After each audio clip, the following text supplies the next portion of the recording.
I'm not the last person with her. This is all I can say. I'm sorry, but I just hope that they find her as soon as possible, and I'm praying for her and her family.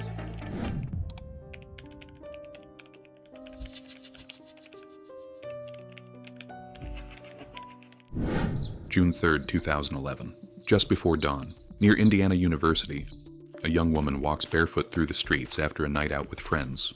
She looks exhausted, disoriented, trying to make it home before sunrise. People see her throughout the night, outside apartment buildings, moving between groups, leaning on others for support. At 4:30 a.m., surveillance cameras capture her near College Avenue. It is the last confirmed time she is ever seen alive. After that, the timeline begins to fracture, fragments of conversations, different versions of the same night, people remembering pieces, but never the full sequence. And somewhere inside those final movements through a crowded college town, she disappears. By morning, there is no sign of where she went. Her phone goes silent, her routine stops, and the night around her becomes impossible to fully reconstruct. What continues to disturb investigators is not only the disappearance itself, but the setting. This was not an isolated road, not an empty stretch of highway. It was a place surrounded by people, apartments still awake before sunrise, streetlights still glowing in the dark, students moving through the night only yards away. And somehow, within all of that movement, someone vanished without leaving behind a single confirmed explanation for what happened next. Years later, the case remains suspended around the same missing space, the final hours of a night that no one has ever been able to fully piece back together. Bloomington, Indiana, summer of 2011. On warm nights near Indiana University, the streets stayed active long after midnight. Music carried out from apartment windows. Students moved between bars, houses, and late-night gatherings near campus. People walked in groups along College Avenue, drifting through routines that felt familiar enough to stop paying attention to. Lauren Spierer was part of that world. 20 years old, originally from Scarsdale, New York, she had come to Indiana University to study apparel merchandising. To friends and family, Lauren was social, energetic, and deeply connected to the people around her. She stayed close with her parents, talked often with her sister, maintained friendships that stretched back years before college. At Indiana University, many of those connections overlapped. Friends from home, friends from summer camp, boyfriends, classmates, neighbors. The social circle around her was dense, the kind where everyone already knew everyone else. And by the beginning of June 2011, Lauren's life appeared completely ordinary for a college student finishing another semester. Late nights, parties, apartments full of people moving in and out before sunrise. Nothing about it appeared unusual from the outside. That's part of what makes the case difficult to process years later, because the environment surrounding Lauren the night she disappeared did not feel isolated. It felt crowded, active, visible, social. People saw her throughout the evening at bars, walking between apartments, talking with friends. Fragments of the night exist everywhere, but continuity does not, and that distinction would eventually become central to the entire case. Because in disappearances like this, investigators usually try to build movement forward, a timeline that expands outward from the last confirmed sighting. But Lauren Spierer's final hours do something different. The closer investigators moved toward the end of the night, the more the sequence began to break apart. Different accounts, partial memories, gaps between moments no one could fully connect, not because nobody was there, but because too many people were. And by the time the night reached its final hours before sunrise, Lauren Spierer was still surrounded by a world that appeared awake, ordinary, and full of movement, which makes what happened next feel almost impossible to explain. The night of June 2nd, 2011 began the way. Countless nights near Indiana University usually did. Crowded bars along College Avenue, music carrying through apartment windows, students moving between parties long after midnight. Nothing about the beginning of the night appeared unusual. Lauren Spierer left her apartment at Smallwood Plaza shortly after 12:30 a.m. Over the next several hours, she was seen at different locations near campus surrounded by people she knew. Friends, classmates, people connected through the same overlapping social circle that shaped much of student life around Indiana University. At 1:46 a.m., surveillance footage captured Lauren entering Kilroy's sports bar with another student. At that point, the night still appeared ordinary. Lauren was social, talking with friends, moving through the crowd like everyone else around her. But as the hours passed, the structure of the night began to change. Around 2:30 a.m., Lauren left the bar. Sometime afterward, her phone and shoes were discovered left behind there. Later, personal belongings, including her keys and wallet, were recovered, along the route back toward her apartment complex. The continuity of the night was beginning to break apart. Surveillance cameras later captured Lauren walking through an alley near College Avenue with another student from the same social group. Witnesses who encountered her afterward would later describe her as heavily intoxicated, disoriented, unsteady, struggling to maintain balance. One student who saw her near Smallwood Plaza later said Lauren appeared physically exhausted and had difficulty standing without support. Lauren reportedly insisted she was fine, but by that stage of the night, multiple people would later describe her as struggling physically while continuing to move from one apartment to another rather than staying in one place. Around the same time, one of the students accompanying her became involved in a separate physical altercation nearby. And as investigators later worked backward, through the timeline, they began encountering a problem that would come to define the entire case: memory gaps. Different versions of conversations, unclear timelines, moments people remembered differently from one another, not enough inconsistency to explain everything, but enough to prevent the night from fitting back together cleanly. By approximately 3 a.m., Lauren arrived at a nearby apartment complex with several people from the same social circle. According to later statements, she remained there briefly before moving again to another apartment nearby. Witnesses from those final hours consistently described the same thing. Lauren appeared intoxicated, physically drained, yet still attempting to continue the night rather than stop it. At one point, Lauren used another student's phone to call her boyfriend and a friend. Neither answered. By then, the energy around campus had started to shift. The streets near Indiana University were becoming quieter. Apartments that had been crowded hours earlier were beginning to empty. The night itself felt like it was winding down. And then came the final confirmed movement investigators have ever been able to place with certainty. At approximately 4:30 a.m., Lauren Spierer left an apartment near College Avenue on foot, barefoot, wearing black leggings and a white shirt. According to witness statements, she began walking in the direction of her apartment alone. It is the last confirmed sighting of her alive. After that, the timeline stops moving forward clearly. By morning, Lauren's phone showed no further activity. No confirmed sightings emerged. No verified movement appeared anywhere else near campus. And the final hours of the night, despite involving multiple locations, conversations, witnesses, and interactions, began collapsing into incomplete fragments investigators would spend years trying to reconnect. Because what makes Lauren Spierer's disappearance so difficult to understand is not only that she vanished, it's that so many people saw pieces of the night. Yet no one has ever been able to fully explain how she disappeared from the middle of a town that was still awake around her. By the morning of June 3, 2011, something about the night no longer fit together. Lauren Spierer had not returned to her apartment. At first, the absence did not immediately signal disaster. College towns operate on unstable schedules. Students stay out until sunrise, phones die, plans change unexpectedly. But as the morning continued, the situation became harder to explain. Lauren's boyfriend, Jesse Wolfe, tried contacting her. Instead of hearing from Lauren, he was informed that her phone had been left behind at Kilroy's sports bar the night before. By then, Lauren still had not returned home. Concern escalated quickly, and before long she was reported missing. As investigators began retracing the final hours of the night, the gaps in the timeline became increasingly difficult to ignore. Her phone had already been recovered. Her shoes were missing. Other personal belongings connected to her movements that night had been found scattered across different locations near campus. Yet Lauren herself had disappeared completely, and for investigators that contradiction immediately became the center of the case. How could someone vanish from such a crowded environment without leaving behind a clear point where the disappearance actually began? As concern escalated, Bloomington police launched a large-scale investigation that quickly expanded beyond the university. Search teams moved through wooded areas surrounding the city, parking garages, construction sites, drainage systems, open fields outside Bloomington. Cadaver dogs were brought in. Investigators searched nearby bodies of water and eventually examined landfill routes connected to trash collection from the area surrounding Lauren's last known movements. Volunteers covered miles of ground, but nothing led cleanly back to her. No confirmed sighting after the final hours before sunrise. No verified movement away from campus. No physical evidence publicly identifying where the night ended. And almost immediately, investigators found themselves pulled back toward the same problem, the timeline itself. Because unlike many disappearances, Lauren's final hours were not empty. They were crowded. People saw her throughout the night, at bars, outside apartment buildings, walking between locations, speaking with friends.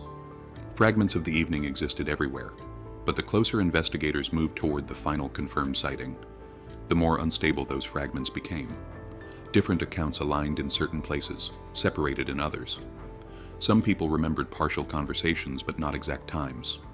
Others described confusion caused by exhaustion, alcohol, or the constant movement between apartments during the early morning hours. Investigators repeatedly returned to the same small group of individuals connected to Lauren's final movements: friends, acquaintances, people who had seen her during the last confirmed hours before she vanished. Not because there was immediate proof of violence, but because the known timeline narrowed around them. Attention centered especially on the apartments connected to the final sequence of movements that night. Who saw Lauren last? Who spoke with her? Who watched her leave? And whether the final version of events everyone described actually matched what happened. But despite years of interviews and scrutiny, investigators never publicly established a definitive sequence beyond the final confirmed sighting. At approximately 4:30 a.m., Lauren was seen leaving an apartment barefoot, walking in the direction of her own building. After that, the timeline stops. No surveillance footage has ever publicly shown where she went next. No witness has ever confirmed seeing her reach home, and that missing space, only minutes long, became the entire center of the investigation. As national attention grew, Lauren's family continued pushing the case into public view. Media appearances, search campaigns, private investigators, public appeals directed toward anyone who might still be withholding information. Over time, civil lawsuits were also filed against several individuals connected to Lauren's final hours, not accusations of murder, but claims tied to negligence, responsibility, and the unanswered events surrounding that night. Still, none of it produced a definitive explanation. Years passed. Investigators followed thousands of leads, possible sightings, vehicles reported near campus, individuals later tied to unrelated crimes, rumors that expanded online faster than they could be verified. Each new theory briefly appeared capable of explaining the disappearance, and each eventually collapsed back into uncertainty. No body has ever been recovered. No forensic evidence has been publicly identified that conclusively explains what happened after Lauren's final confirmed movements through Bloomington. No one has ever been charged in connection with her disappearance. And what continues to make the case so difficult is not simply the absence of answers, but the amount of activity surrounding the disappearance itself. This was not an isolated highway, not an abandoned road in the middle of nowhere. Lauren vanished from a college town that was still awake. People nearby, lights on, music still carrying through apartment windows before sunrise, a night filled with movement, and somewhere inside all of it, the sequence breaks apart completely, leaving investigators with a disappearance surrounded by witnesses, yet still missing the one moment that explains where Lauren Spierer went after the night should have already been over. Years later, the structure of the case still hasn't changed. The same streets, the same final sightings, the same missing stretch of time no one has ever been able to fully account for. And because no definitive evidence has ever explained what happened after Lauren Spierer disappeared from College Avenue, the case has remained suspended between multiple competing theories. Each one explains part of the night, and each one breaks somewhere else. Theory 1. She encountered someone after leaving the apartment. This is often the first explanation people arrive at. At approximately 4:30 a.m., Lauren was reportedly walking alone in the direction of her apartment, barefoot, intoxicated, physically exhausted. In theory, she would have been vulnerable to almost anyone who crossed her path during those final minutes before sunrise.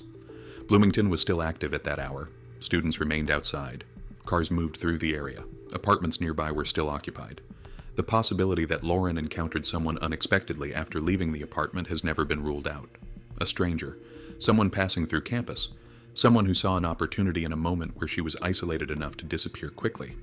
At a distance, the theory feels possible, but investigators have always struggled with the same problem.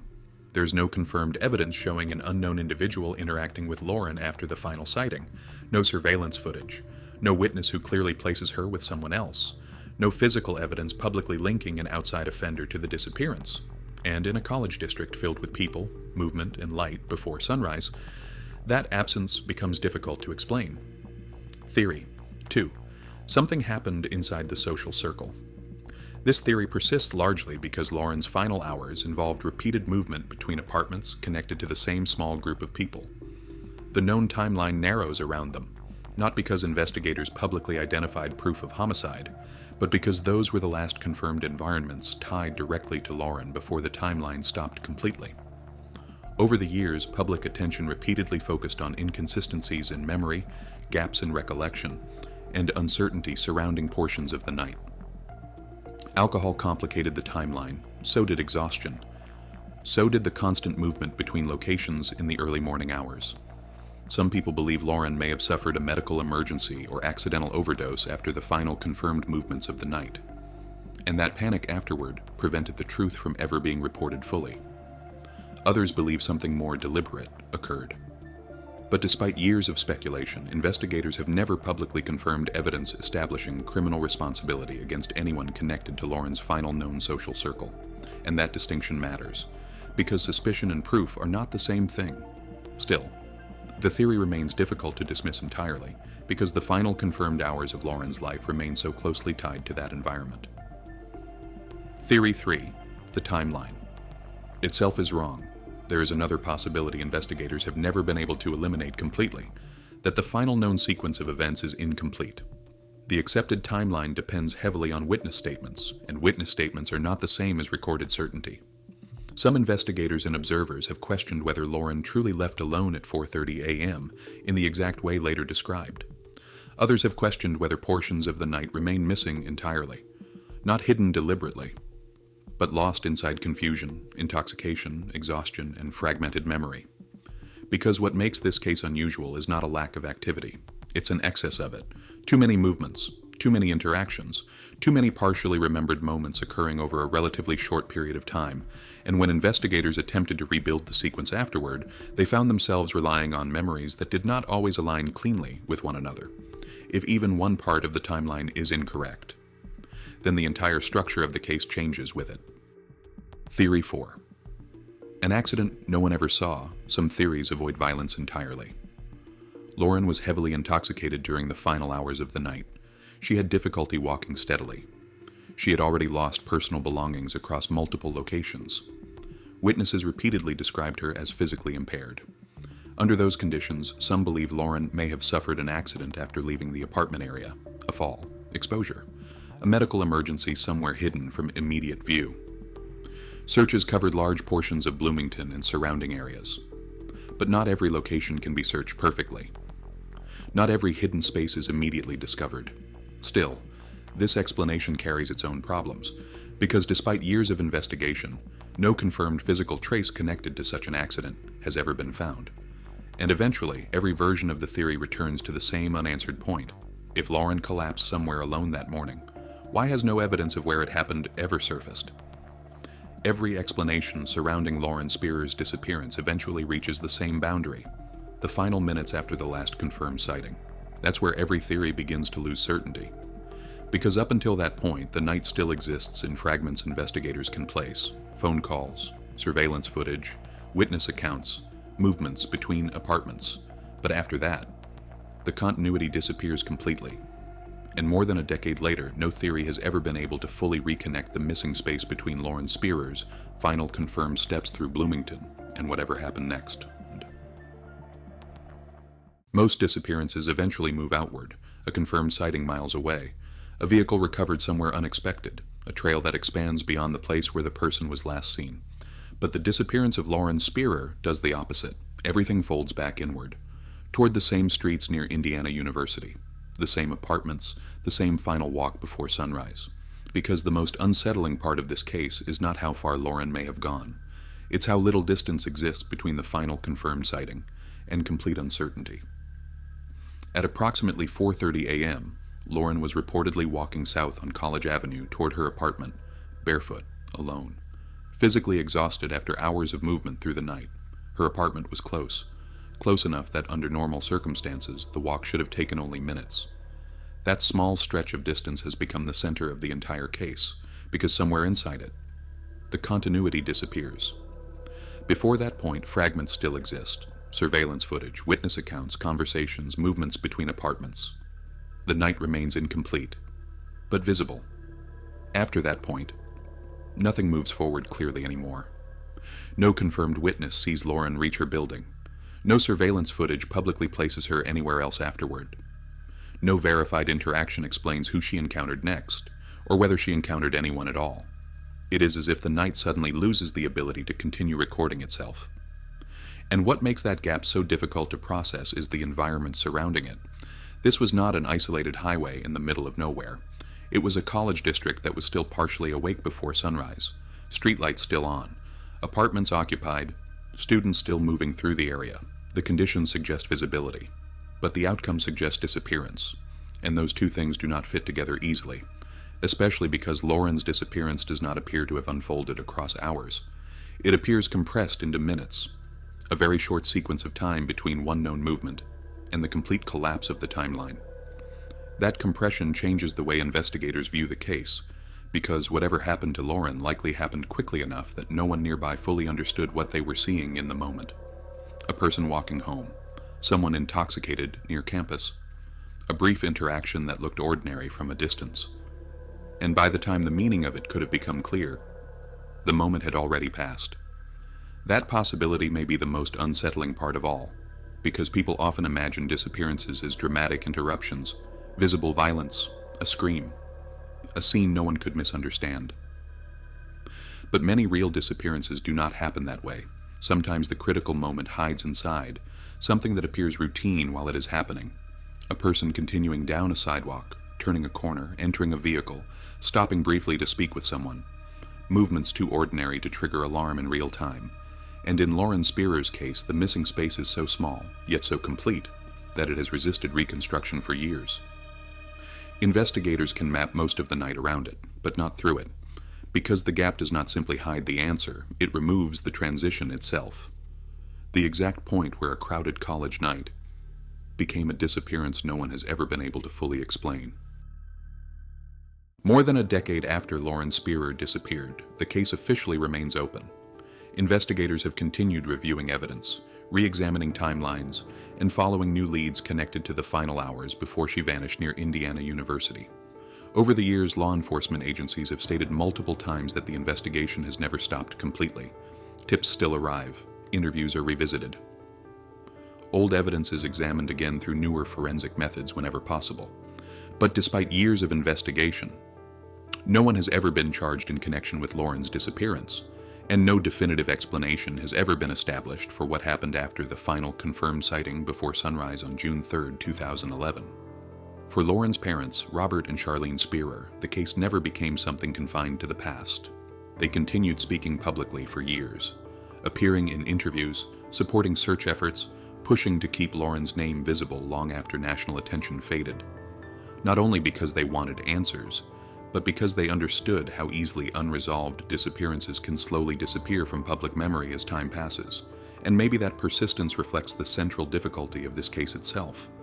Because what happened to Lauren Spierer does not feel distant or impossible in the way some disappearances do. There was no abandoned highway, no remote wilderness, no long stretch of isolation separating her from other people. She disappeared from the middle of a social environment, a college town still awake before sunrise. Friends nearby, lights still on in apartment windows, conversations still happening around her, which forces an uncomfortable realization, how little time it may actually take for someone to disappear completely inside a setting that appears active, visible, and ordinary. That idea may be why the case continues to linger so heavily years later, because Lauren's disappearance does not leave behind a single terrifying image people can isolate and point to. It leaves something more unsettling, a sequence of ordinary moments that stop connecting. Walking between apartments, speaking with friends, trying to get home after a night out. Normal movements, until suddenly, they aren't. And once the continuity breaks, everything afterward becomes uncertainty. Not because nobody was there, but because no one saw enough to explain the exact moment where the night changed permanently. Cases like this challenge a common assumption people rarely think about directly. That crowded places are safer simply because they are crowded. That visibility guarantees awareness. That movement guarantees witnesses. That being surrounded by people prevents someone from disappearing unnoticed. But Lauren Spierer vanished from a place filled with activity. And even now, years later, the most important part of the case remains hidden inside a gap only minutes long. A final walk through Bloomington before sunrise. A short distance between one apartment and another.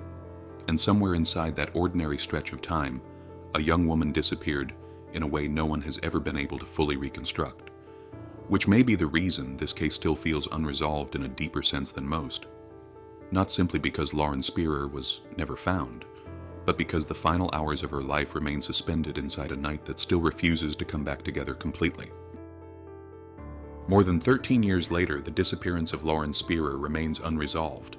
No confirmed explanation has ever fully connected the final hours of that night in Bloomington. No body has been found. No definitive sequence has been established. And no one has ever been charged in connection with her disappearance. What remains instead is a timeline built from fragments, surveillance footage, partial memories, witness statements, and a final walk that still has no clear ending. If you followed this case all the way through, then you've seen the same problem investigators continue to face. The closer the timeline moves toward the moment Lauren disappeared, the less complete it becomes. So after everything that's been uncovered over the years, what do you think happened during those final missing minutes before sunrise? Was it an encounter no one ever saw? An accident hidden somewhere outside the known timeline? Or does the answer still exist inside the fragments of that crowded college night? If you have a theory that genuinely fits the known sequence of events, leave it below. Not just what could have happened, Vina, but how the timeline holds together afterward. And if you're interested in real unresolved disappearances like this, cases where the mystery survives not because nothing exists, but because too many incomplete pieces never fully connect, you can follow for the next story. Because some cases are remembered not for the moment they begin, but for the moment the timeline stops making sense at all.